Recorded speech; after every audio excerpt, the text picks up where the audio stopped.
Back now on this special half-hour edition of Triad Today, where we focus with just one guest, former mayor of Charlotte, Pat McCrory, former gubernatorial candidate, maybe future gubernatorial candidate. Pat, how important is it for North Carolina to invest in alternate forms of transportation? I think the more choice you have in transportation, the more competitive you'll be in the future. And I'm a strong advocate of looking at all forms of transportation, make sure those transportation policies are integrated not only with other forms of transportation, but are integrated with your economic development policy, integrated with housing policy, integrated with your environmental policy, integrated with your tax policy. And all of this should be integrated, and that's what I did for 14 years as a mayor. And even though you're Republican, Ray LaHood serving under Obama, I mean, the two of you... Who's a Republican also. He's a Republican also, but, you know, it's serving in a Democratic administration. You and Ray are on the same page on this. In most cases, although I strongly disagree. I think the Obama administration went for what I call the little bang theory on transportation. First of all, the $1 trillion stimulus package that was implemented last year, I warned Ray LaHood, and I stood up in the White House a year and a half ago in the East Room and said, Eisenhower built highways, Roosevelt built dams, and we're filling potholes, which have no sustainability. Right. We only put 10% of our stimulus money into infrastructure. And so we have nothing to show for the money that we spent, and it didn't even end up helping the economy. But now, so why? I would have put that money, 90% of that money, into infrastructure, into roads, bridges, transit, things of this nature. And you did everything from small things to big things. I'm not kidding about this in Charlotte, and I'm not being a cheerleader for you, but I'm just saying that I have relatives in Charlotte. You put bike paths and sidewalks in places and made sure that was a priority so that people could bike to work, walk for recreation, that kind of, and on the other end of the spectrum. And that would help reduce congestion, because what a lot of the new development was occurring, to go 3 blocks or 1 block to the grocery store, you had to get in your car because we had no sidewalks to get there. Right.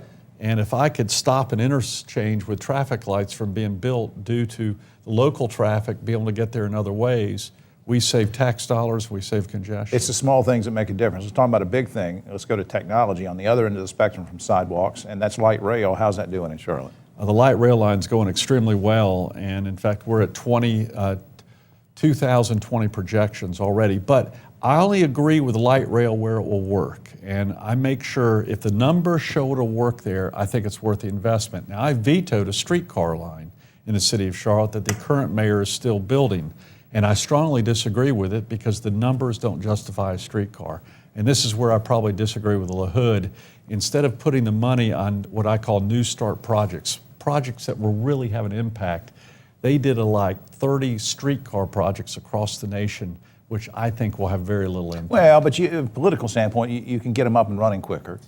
I think they'll find out they didn't, because most cities and towns aren't going to have the operating money to run them. What about? That's where I have a strong disagreement with LaHood and the Obama administration. What about high-speed rail? There's been some debate on that, and some people who don't live in Charlotte and Raleigh say, wait a minute, I don't want to spend my tax money on high-speed rail because it's only going to get people from Charlotte to Raleigh, and I live in Wilmington or I live in Yadkinville or whatever.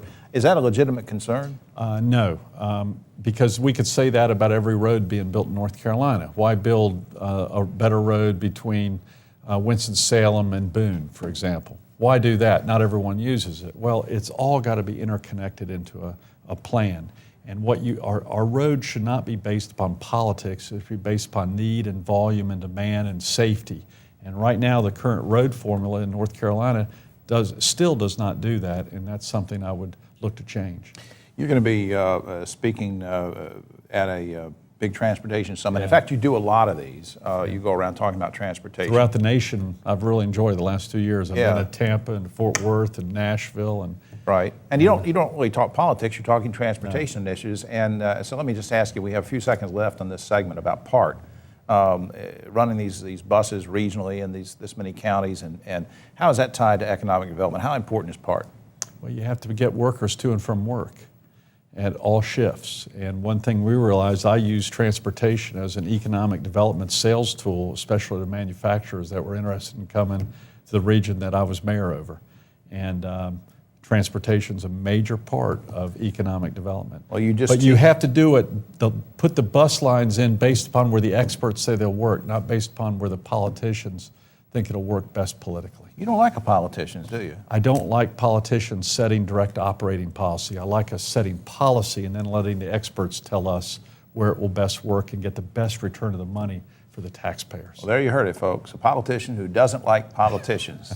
We need a psychiatrist up on this next segment.